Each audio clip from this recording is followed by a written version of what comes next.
Township registrars. Louis Farrakhan, one of our guests this morning. Good morning to all of you. Good morning, America. I'm Charles Gibson. And I'm Joan Lennon. It is Friday. It is October 20th. If Louis Farrakhan can fulfill his promise of getting out the vote, he will have increased his power dramatically. But can he? That is the question. The leader of the Nation of Islam has been in the news all this week, the result of the Million Man March on Monday, and he will join us exclusively this morning. There he is, standing by. He'll tell us about his political plans and about his suit demanding a recount of the number of people who attended his rally.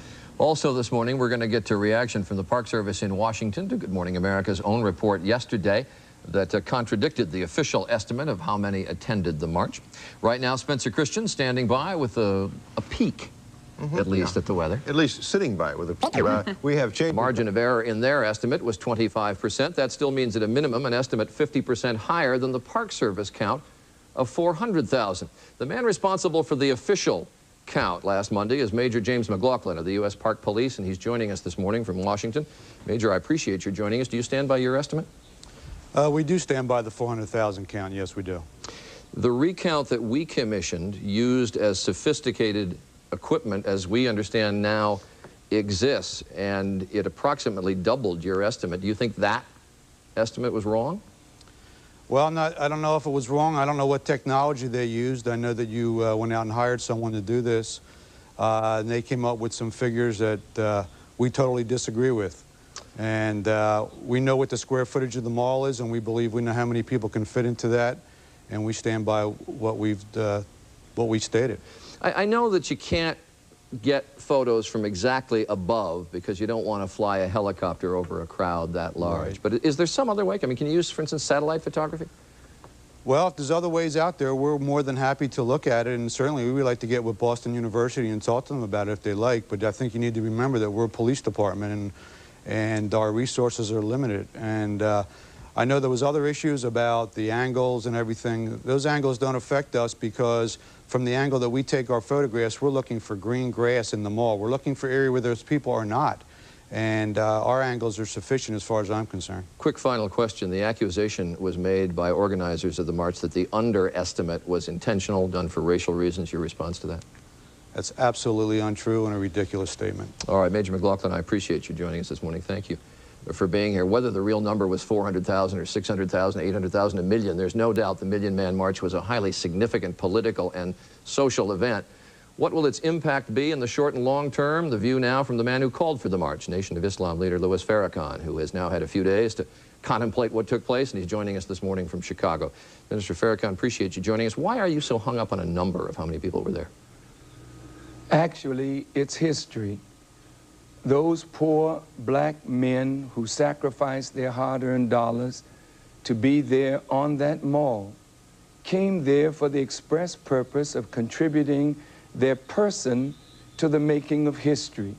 And to rob them of the history that they made is tantamount to the same robbery that took place on our fathers when we were first brought to these shores. But it seems Dr. Farouk El-Baz and his estimation is a much better estimation than what the Park Service did. However, it also falls short because of the inadequacy of the photos that they used. But it seems to me the history is in the spirit of what took place on Monday, not necessarily the number. And my grandchildren and our great-grandchildren will not be able to see the spirit. That is a momentary thing. And that's why history should be accurate. It shouldn't be his story or our story, but the real story that should be told. And this is why we're going to court, because we have to put the truth out before the world. Well, writers who write about it, though. This was the largest demonstration in the history of this nation, and we refuse to be robbed of that victory. But writers, it seems to me, who write about this, and already a lot has been written, will write about that spirit. That can be read. And if you look at it from the outside, some might say, look, the more the crowd, the more that Minister Farrakhan is legitimized as a leader of African Americans, and that's why he wants the estimate to be larger. Did you know that there was an official memo from one of the department heads in Washington that said that the Metro Rail and the Metro Bus had the second largest amount of persons using that facility in 20 years, and they said 1.2 million persons use Metro Rail and Metro Bus. This does not even account for the huge number of buses, the airplanes that brought our people there. So we have to look at all of these facts to get the real truth of how many of us were actually there. You said in the wake of the march you wanted those who support you to get involved politically and that the loyalty would not be to party but to an agenda. But you didn't lay out the agenda, and I don't know what it is. What is it? Well, actually, in the next month, many of the African-American leaders will be meeting again in Washington, D.C. under the auspices of the National African-American Leadership Summit. And at that point, we will begin working on the agenda, and that agenda we will take in town meetings throughout this nation for our people to amend it or ratify it, and that will be the base upon which we make our moves. Before the march on Monday, I went and looked at your publication, Final Call, and I saw a couple of issues. They both had the same article on the inside back page, and I gather that's on the inside back page of every issue of the magazine, and it said, "What Muslims Want." And it says, "We want our people to be allowed to establish a separate state or territory of their own, either on this continent or elsewhere." And it goes on to say, "Our former slave masters are obligated to maintain and supply our needs for the next 20 to 25 years. Is that part of the agenda? Well, actually, our first want is freedom. Our second is justice. Our third is equality. And if we can get freedom, justice, and equality within the political and social sphere of this nation, then separation is not necessary. However, if freedom, justice, and equality cannot be found in this system of things, then separation is a methodology for solving the problem between the two races. However, when all of the black leaders sit together, male and female, to determine an agenda for our people, I don't think that separation will be a plank or a part of that at this point in time. Minister Farrakhan, when you lay out the kind of agenda that you just did, the first 3 points that you made, it seems to me that what you're saying is what you want is a better life, better conditions for the blacks, the African Americans in our society. But why, what is such a mystery to so many people is why in your rhetoric you use race baiting and religious threats. Doesn't that get in the way of what it is that you eventually want? The fact that we have been here for 440 years and are still looking for freedom, still seeking justice, still seeking equity, says that something and someone is blocking that effort.